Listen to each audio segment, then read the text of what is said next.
নবীজি কিসের তৈরি, নূরের তৈরি না মাটির তৈরি, এইটা নিয়ে কাজ্জার কোনো শেষ নাই। আশ্চর্য কথা, কি দিয়ে বানাইছে, মাটি দিয়ে না নূর দিয়ে বানাইছে, এর ভিত্তিতে মর্যাদা। আল্লাহর কোরআন পুরাটার মধ্যে অগণিত আয়াত আল্লাহ তাআলা রাসূলের মর্যাদার জন্য আল্লাহ তাআলা নির্ধারণ করে বলে রাখছেন।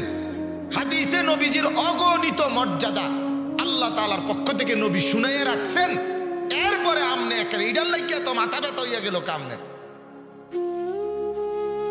কথাটা বুঝছেন না আপনি? আগুন বলেন, মাটি বলেন, নূর বলেন, বাতি বলেন, সেরাক বলেন, লাইট বলেন, কোনটাই তো মর্যাদার কিছু না। মর্যাদার ফয়সালা তো আল্লাহর হাতে। কথা কন না কেন? এই কথাটা কেমনে বুঝাইব? এই কথাটা সহজ কথা।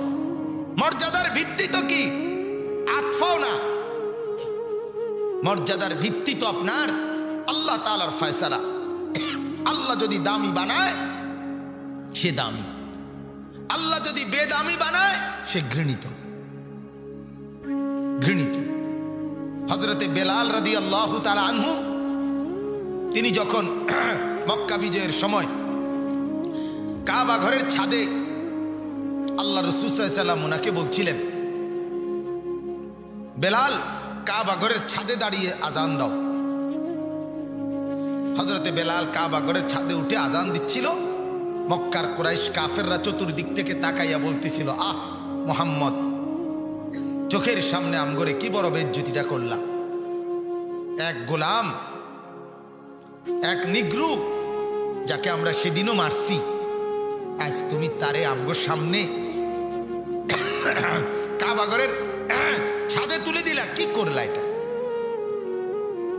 তখন আল্লাহ তাআলা কোরআনুল কারীমের মধ্যে বলছে, নবী এটা মুয়াজ্জিন মসজিদের ছাদে উঠে আজান দিচ্ছে, আর বেঈমানরা বলতেছে এটা বেইজ্জতি করছে কাবা ঘরকে। আর ইজ্জত না বেইজ্জতি, এটা আমি বলতেছি, মুয়াজ্জিনের পক্ষে আমি কথা বলতেছি, আমার একটু কইতে দেন।